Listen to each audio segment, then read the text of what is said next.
한국은 핵잠수함을 대체하기 위해 특수 잠수함을 건설한다. 미국은 한국의 잠수함 건조 기술에 놀랐다. 중국 언론은 한국 해병대의 진정한 힘에 충격을 받았습니다. 8일 현지 시간 치러진 미국 중간선거에서 집권 민주당이 선방하면서 한반도와 관련한 안보 이슈의 불확실성이 상당히 해소됐다. 대한민국에 대한 미국의 확장 억제 안보 공약, 해구산 플러스 재래식 전력 제공, 실행력을 높이려는 윤석열 정부와 조 바이든 정부의 정책이 순항하게 된 것이다. 특히 한반도에 대한 미국의 해구산 공약 신뢰도를 높이기 위해 최근 한미 안보협의회를 통해 시동이 걸린 이른바 한국형 핵공유 정책도 탄력을 받게 됐다. 한미는 현재 북대서양조약기구 나토의 협의체인 핵기획그룹 NPG을 벤치마킹해 핵무기 등과 관련해 정보 공유, 기획, 운용 등에 대한 협의를 강화하려 하고 있다. 그러나 구체적으로 어떤 방식으로 한미판 NPG 시스템을 구축하고 이를 통해 어떤 전략 자산을 어떻게 운용할지에 대해서는 아직 구체적인 청사진이 제시되지 않았다. 이 문제를 풀려면 나토의 NPG 창설 과정을 되짚어보고 시사점에 착안해볼 필요가 있다. 유럽의 나토 회원국들, 프랑스 제외, 은 1967년 미국과 함께 NPG를 창설했다. 양측은 NPG를 통해 미국의 해구산 정책 방향과 핵전력의 기획 및 배치 등을 조율해왔다. 또한 유럽 나토 회원국에 공유된 미국의 전술핵 무기는 평시에는 5개국, 독일, 이탈리아, 네덜란드, 벨기에, 튀르키예, 의 주둔 미군이 관리하다가 유사시 해당 5개국의 전투기가 탑재해 운용한다. 이 같은 시스템이 대두된 배경은 옛 소련의 핵미사일 위협이었다. 소련은 1949년과 1953년 핵실험에 성공했다. 이어서 1957년 10월 세계 최초의 인공위성 스푸트니크 발사에 성공했다.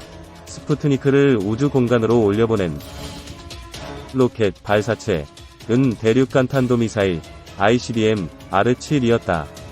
의성 대신 핵탄두를 탑재하면 유럽 전역 및 미국을 핵타격할 수 있음을 뜻했다. 이에 유럽은 긴장했다. 미국이 유럽에 전술핵 무기를 배치하기 시작한 것은 1952년부터였다.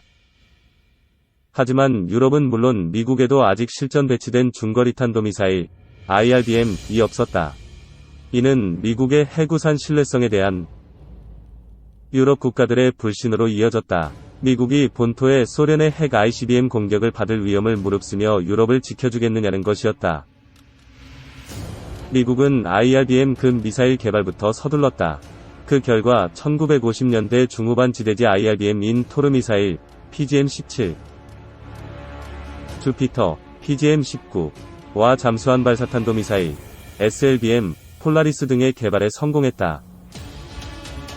미국의 미사일 전력이 개선됐음에도 유럽에서는 미국 해구산에 대한 불신이 여전했다. 특히 프랑스는 자체적인 핵무장에 나서기로 했다.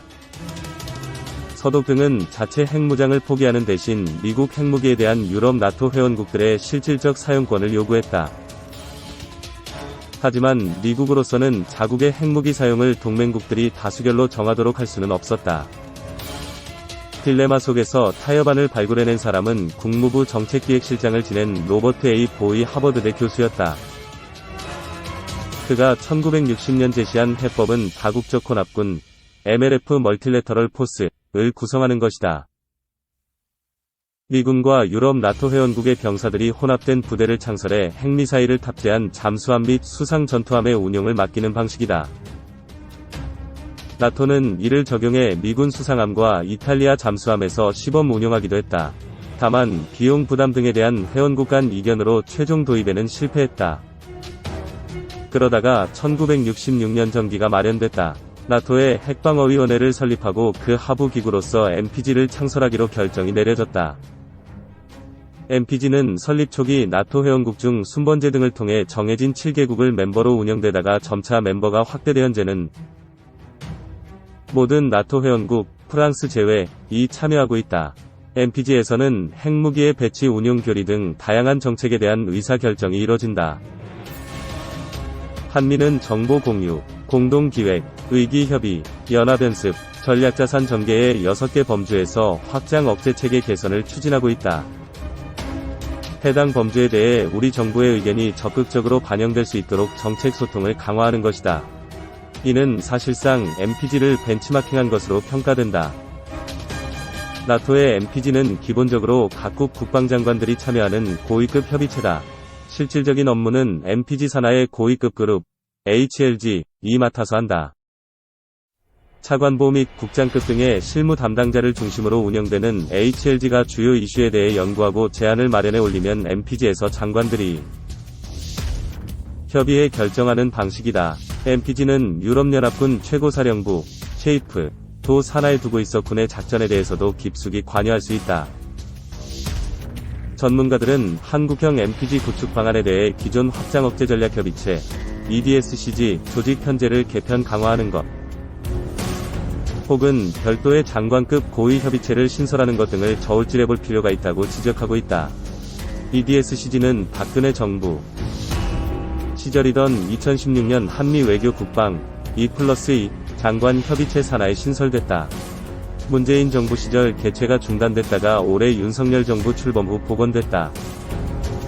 EDSCG를 기반으로 한국형 MPG를 창설한다면 확장 억제 수단 중 핵무기 분야를 전문적으로 다루는 실무보좌 조직 등을 EDSCG 산하에 설치하고 수시로 한미 간 정보 공유 및 물밑 조율이 이뤄지도록 하는 방안을 검토해볼 필요가 있다. 다만 장관급 협의체인 MPG와 달리 2+2 장관 협의체 하에 예속된 EDSCG는 차관급 협의체라는 한계가 있다. 또한 국방뿐 아니라 외교 당국자도 참석하기 때문에 대내외적으로 민감한 핵작전 보안 사안을 한미 국방 당국이 내밀하게 협의하는 데 한계가 있고 유사시 긴박한 군사적 결심이 필요한 상황에서 외교적 판단에 의해 의사결정이 희석될 가능성도 배제할 수 없다. 따라서 대안으로 양국 국방당국 간 장관급 연내 채널인 한미안보협의회의 SCM 산하에 한국판 MPG를 두는 방안, 혹은 아예 나토처럼 한미 간 별도의 핵방어위원회를 설치하고 그 산하에 한국형 MPG를 설치하는 방안 등을 검토해볼 필요가 있다. 한국형 MPG를 비롯한 한미 간 협의 및 의사결정체계가 안착되면 향후 나토처럼 한미 간 혹은 영내 다자간 핵공유가 현실화될 가능성도 있다. 미국의 핵무기를 동맹국의 플랫폼에 탑재하는 나토와 같이 우리 군도 중장기적으로 우리의 지정학적 환경에 맞는 핵공유용 전략자산 플랫폼 확보를 미리 준비해야 한다고 전문가들은 진단하고 있다. 이와 관련해 조비현 한국국방연구원 KIDA 연구위원은 영국식 해상 플랫폼 기반의 핵공유 방식을 조망했다. 우리 군의 잠수함에 미국의 핵탄두를 탑재하는 방식이다. 다만 핵미사일을 탑재하는 잠수함은 장기간 은밀히 수중 작전을 수행할 수 있어야 하기 때문에 재래식 잠수함이 아닌 핵추진 방식의 잠수함이어야 한다고 조 의원은 지적했다. 한국이 직접 자체적으로 핵추진 잠수함을 개발해 전력화하려면 최소한 10여 년 이상이 소요돼 당면한 북핵 위협에 대한 대책이 되기는 어렵다. 따라서 퇴역 예정인 미국의 LA급 핵추진 잠수함 등을 우리 해군이 리스하는 방안도 적극 검토할 필요가 있다고 군 관계자들은 지적하고 있다. 이 경우 우리 해군이 리스한 핵추진 잠수함의 기항지 및 핵탄두 보관소를 미국 관기지로 하면 한반도 비핵화 파기 논란을 해소하면서도 한미 간 핵공유를 효율적으로 이룰 것으로 전망된다. 핵추진 잠수함 리스도 단기적으로 추진하기 어려울 경우 과거 보이 교수가 나토에 제안했던 MLF를 벤치마킹해 한미 양국 간 혼선군 바이레터럴 포스를 편성해 미국 핵잠수함에 우리 군이 탑승해 간접적인 핵공유 효과를 내는 방법도 고려해볼 만하다. 2. 한국은 안되고 호주는 되는 핵잠 오커스 세계 안보 뒤흔든다. 11일 사우스 차이나 모닝포스트에 따르면 핵잠수함은 핵분열 때 발생하는 열로 증기 터빈을 돌려 전기를 만들어 쓴다. 선체 내 원자로에 농축우라늄을 주입하면 짧게는 10년, 길게는 30년 이상 연료를 보충하지 않아도 된다. 일반 디젤 잠수함은 자망 속도가 시속 17km 정도다. 전기 충전을 위해 매일 일정 시간 물 밖에서 스노클, 공기흡입을 하는데 이때 소음과 열이 발생해 적에게 들킬 수 있다. 반면 핵잠수함은 시속 30노트, 약 55km, 정도로 3배가량 빠르다.